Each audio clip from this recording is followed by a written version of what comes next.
मधुश्रावणी के शुभ अवसर पर आइ अहाँ सबके एकटा कोबर के गीत सुनबे छी। गीत नीक लागत है चैनल के लाइक सब्सक्राइब शेयर जरूर करब आ हमर चैनल के सपोर्ट सेहो करब। तो सुनू कोबर के गीत।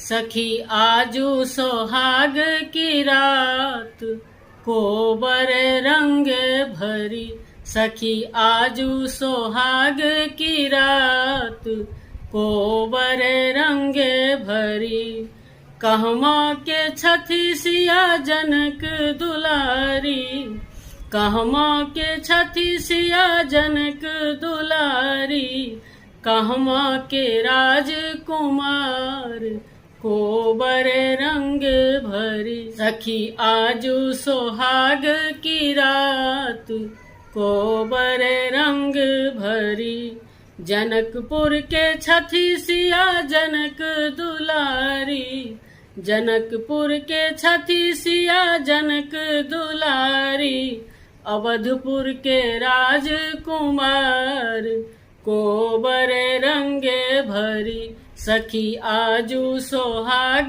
की रात कोबर रंग भरी।